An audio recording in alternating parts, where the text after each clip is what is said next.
If you've never heard the sound of a number 2 pencil snapping in the middle of a Monday, you've never truly felt the sound of defeat. It's not dramatic like thunder. It's small, crisp, and final. Like the universe saying, yeah, you're done for the day, buddy. That's exactly what happened to Oliver Brooks, 37, divorced art teacher at Willow Creek Middle School, in a quiet little town tucked between 2 forests and 3 coffee shops that all claim to be the original. It was early spring, that awkward Oregon season where the sky couldn't make up its mind. One minute, sunlight spilled through the classroom windows like a Hallmark card commercial. The next, the rain hit the roof hard enough to drown out the sound of teenagers pretending to listen. They say you learn from your mistakes. But whoever said that never tried teaching 8th graders after lunch? Oliver stood at the front of the classroom, half doodling, half surviving. He had that slightly rumpled look teachers get, shirt half untucked, tie loosened, coffee-stained badge of honor. His desk looked like a stationery apocalypse. Colored pencils rolling off, doodle sheets everywhere, and one perfectly sharpened Dixon Ticonderoga resting like a sacred relic. That pencil, his favorite, was a gift from his daughter Emma, 10 years old and as observant as she was mischievous. To Daddy, who draws better than the internet, she had written on the side in purple gel pen. It wasn't just a pencil. It was a charm, a reminder that he once believed he was good at something. As Oliver tried sketching a quick demonstration, a portrait, loose lines, shading around the eyes, the tip snapped. It wasn't the first time he'd broken a pencil. But this one hit differently. Half the class gasped like they'd witnessed a live tragedy. Liam, oh no, Mr. Brooks. The magic pencil. Chloe, he's cursed now. Jared whispering, someone get a priest or a sharpener. Oliver chuckled weakly, holding the broken pencil like a crime scene artifact. Oliver, relax, it's just a metaphor for life. Sometimes you snap, sometimes you sharpen. Chloe, you okay, Mr. Brooks? You look like you just lost a friend. Oliver, maybe I did. Chloe, maybe I did. It wasn't the pencil, it was what it stood for, the part of himself that hadn't created anything new in months. The man who once sketched until sunrise now barely graded papers before coffee went cold. Outside, rain began to drizzle again, not enough to pour, just enough to make every window shimmer like it was holding back tears. The smell of wet pine drifted in through the cracked classroom door. Students shuffled, doodled, scrolled TikTok. Life went on. Oliver stared at the broken pencil halves on his desk. Cut to, close-up of the graphite tip, slightly smudged, resting beside his sketch, a self-portrait with one eye unfinished. Oliver driving home through rain-slicked roads, windshield wipers squeaking like tired violins. The Willow Creek sign flashes by, population 8,421. Welcome back, even if you left emotionally. Inside his home, a cozy craftsman-style house with art supplies piled beside unpaid bills. Emma's weekend drawings still taped to the fridge, dragons, cats, and a note that says, "You got this, Dad." That night, Oliver sits at his kitchen table, sketchpad open, the broken pencil resting nearby. The house hums with soft rain and distant neighbor laughter. He tries drawing with a pen, too permanent. A marker, too bold. Nothing feels right. He sighs, pushes everything aside, and scrolls aimlessly through his phone until he stumbles upon a community flyer. Willow Creek Art Fair, local submissions encouraged. Theme, new beginnings.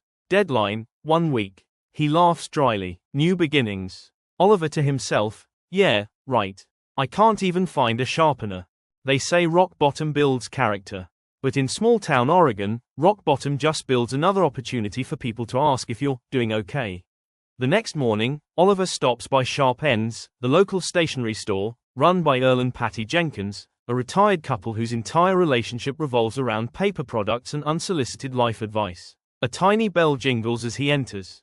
The shop smells like nostalgia, pencil shavings, old books, and cinnamon-scented candles trying their best. Earl, Oliver Brooks. Haven't seen you since the great ink spill of 2021. Patty, you're here for a new sketchbook or a new attitude. Oliver grinning, honestly, Patty, I'll take whichever one's cheaper.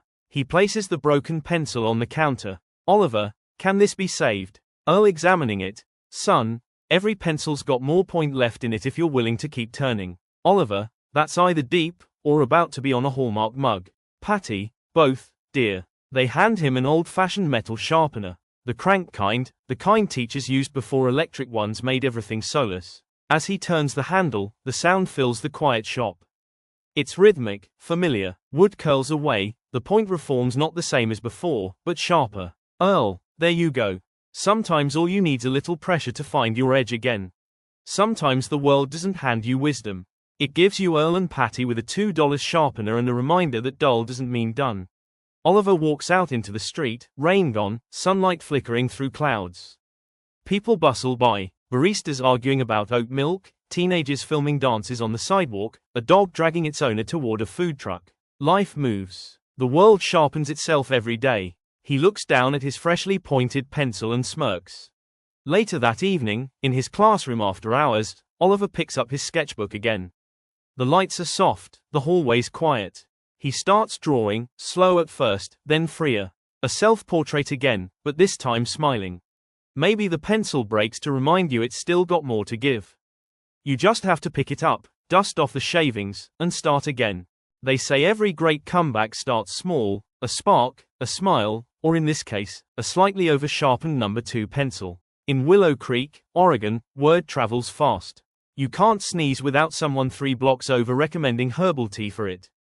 So when Oliver Brooks stayed late at the school art room sketching again, the rumor mill got busy. By Tuesday, someone had posted a blurry photo of him drawing in the empty classroom window with the caption, "The artist returns eyes #Willow Creek Art Fair." By Wednesday, the principal, Mr. Donnelly, stopped him in the hallway. By Thursday, his students were already taking bets on whether he'd enter the town's art fair. By Friday morning, the entire 8th grade was calling him Mr. Picasso, half sincere, half meme.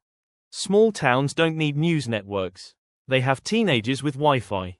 Oliver walked the hallways carrying his sketchbook again, not tucked away, not apologetic. It was small progress, but progress nonetheless. The weather outside had mellowed, Oregon's bipolar spring deciding, briefly, to behave. Soft sun glowed through puddles. Daffodils tried to look optimistic. Life felt lighter. During art class, he drew alongside his students. Not teaching, just doing. He drew portraits, trees, even the broken pencil itself, taped back together like a tiny hero who'd seen too much. Chloe peeking over his shoulder, "You're gonna win the art fair, Mr. Brooks." Oliver smiling, "I'm just trying to draw the line straight again, literally." Liam, "You're, like, our comeback mascot now." Oliver, "That's simultaneously inspiring and insulting." That afternoon, Claire Henson, the town librarian and resident art enthusiast, showed up at his classroom door carrying a stack of poster boards. Claire was one of those people who always seemed to live in lowercase letters, soft voice, cozy sweaters, hair in a bun that somehow matched the mood of the day. "Claire, heard a rumor that you're finally entering the art fair. I brought backup supplies before you talk yourself out of it." Oliver, "Do you people have a psychic network?" Claire, "It's called the PTA." She handed him the boards. Claire grinning, "You know, sometimes it's not about showing the world something new. It's about showing yourself you still can." She said it like she wasn't even trying to be profound, which made it hit harder. Funny thing about inspiration, it doesn't knock. It just wanders in with a stack of poster boards and a cardigan. That night, Oliver sat at his kitchen table again, same spot, different energy. His daughter, Emma, was sprawled out beside him, doing homework with her tongue sticking out in concentration. "Emma, you gonna enter that fair, Dad?" Oliver, "I'm thinking about it." Emma, "That's what you said about getting a haircut and starting yoga." Oliver, "Okay, therapist." She smirked, then picked up his broken pencil, still the same one, sharpened now but shorter, like it had survived something. Emma, "You know, it's cooler now. It's been through stuff." Oliver, "Like its owner." Emma, "Exactly. You're like a dad pencil. A little smaller, but still sharp." He laughed, that unfiltered kind of laugh that shakes off dust you didn't know was there. She didn't mean to say something profound. But she did. Out of the mouths of 10-year-olds comes the kind of truth adults have to pay for in therapy. Oliver sketching late into the night, rough strokes turning into clean lines. The camera pans over drawings of Willow Creek landmarks, townspeople, and that infamous broken pencil now symbolic in the center of a larger piece. Coffee cups accumulate beside the sketchbook, rain tapping rhythmically against the window. Emma asleep on the couch, her pencil sketches scattered like confetti of confidence. By the weekend, the Willow Creek Art Fair filled the town square. Strings of lights zigzagged above stalls, live folk music drifted through the air, and the smell of kettle corn and espresso mixed in ways that shouldn't work but somehow did. The fair had everything: Hand-knitted hats, watercolor landscapes, ceramic mugs shaped like cats, and teenagers trying to sell NFTs of local ducks. Oliver arrived carrying a single framed piece titled, "Sharpening Again." It showed his broken pencil, drawn realistically, cracks visible, taped seams and all, but around it were sketches of moments. Laughter in class, rain on windows, his daughter's hand holding his, the small town light filtering through clouds. It wasn't fancy, but it was honest. Sometimes the masterpiece isn't perfect lines. It's what happens in the margins. Tom Ruiz, the cafe owner from down the street, the same one who teases everyone, leaned over his booth. Tom, well, I'll be damned, Brooks.